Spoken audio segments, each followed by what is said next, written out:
So like I said, it is the Portuguese way to be a little shut, I think.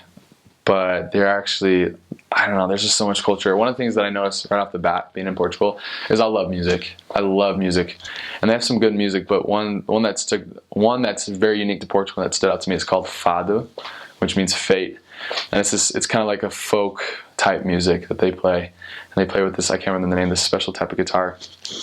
And it's just, the sound of it is very sad. It's lamenting. It's super deep. But it just kind of defines who they are as people. Like, they've been through a lot of hardships. And so I always love listening to that, fadistas sing and perform their music, if I could.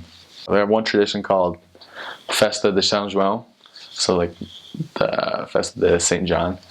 And they eat sardines. But one of the funny things that they do, and you can look this up on YouTube, is at night they'll start smacking each other with hammers on their head. Not real hammers, but like the air-filled ones.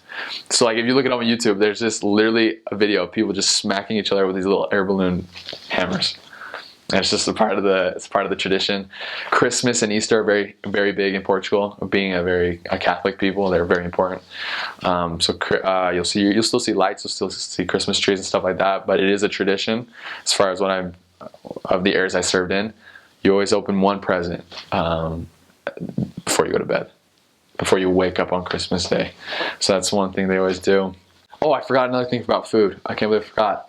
The most important food in Portugal is bacalhau. Can't believe I forgot that. Bacalhau is codfish. And they have books of like 100, 200 ways to make it. And it's so good. And that's like their main dish. They eat it on Christmas, they eat it on Easter.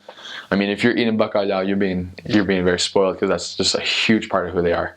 So bacalhau is really good. So that's part of their tradition, is eating that on very important holidays and stuff. I've taken some Portuguese classes at BYU and learned some of the history. Portugal was like the original founders of so many places. I mean, they were the navigators of the world. I mean, Christopher Columbus at one point came through Portugal and married actually a Portuguese woman. And so they founded and conquered so many little places, and that's why there's so many Portuguese-speaking nations. There's Portuguese-speaking nations in Africa, there's some in Asia, some in India, just everywhere. And it's because of their navigating in what was it, the 1400s, just all those times. And then Spain ended up taking a lot of those things, a lot of those areas, and they reconquered a lot of it. And so I feel like Portugal feels like a small underdog in some senses. And that's just what I've seen. Because of that, they're fighters. They're very proud of who they are. That's something I admire so much about the Portuguese people. And I loved and I'll get to something else, is they are so proud of who they are. From the ones I talked to, they're proud of being Portuguese. They're proud of their language. I mean, if you went up to a Portuguese and asked them to help you understand their language, they would take as long as you needed to help you understand. They're just proud of who they are. I love that about them. They're super confident. Sometimes that pride gets a little bit strong, but it's a good proud a lot of the time. But just another cultural thing that any missionary will tell you in Portugal is that being a missionary, talking to someone, they will back off and not talk to you. But the moment you ask for directions, the moment you ask for help, they're like human GPSs. Like I remember multiple times, but in particular my first transfer, asking a guy, me and my trainer, we went and asked a guy for directions to this place, because in Portugal, it's not like the grid here in Utah or in Provo. In Portugal, like if you need a street or you need a house somewhere, you just build on top of whatever, so it's just crazy streets. And so it was hard to find some of the houses. And I remember this one time we asked, and the guy, we just asked this, I think he was at a gas station, and we asked the guy for help on directing us.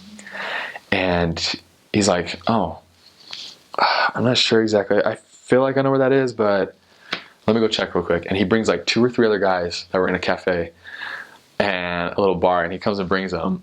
And they literally take us to this spot. Like all 4 of these guys take us to the spot.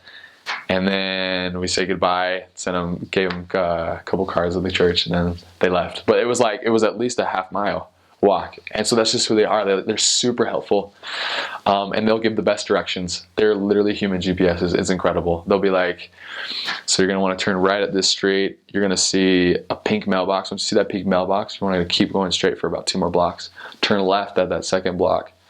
Do this and this, and then you're there. And it's like the exact directions they give you. So that's a cultural thing. They're super helpful. When you're leaving a Portuguese home, you never open the door to leave. They will always open the door for you. Because when you open the door, it's just kind of you saying that you're not coming back type of thing. So they will open the door for you. Always let them do that. Just being respectful in general. I think missionaries just are kind of silly and disrespectful in ways. One thing I remember this too. I remember I had to yawn, and I yawned super big. Like it was like my mouth was wide open, and a guy walked right in front of me as I did it, and he kind of just did, and then kept walking. So it's really disrespectful to keep your mouth open when you're yawning. You should cover. Just a little random thing like that. Other etiquette. I mean, when you're eating a formal dinner with a Portuguese family, you'll definitely use normal etiquette that you've been taught here. Knife and fork. Just the simple normal etiquette you'd have here eating with someone.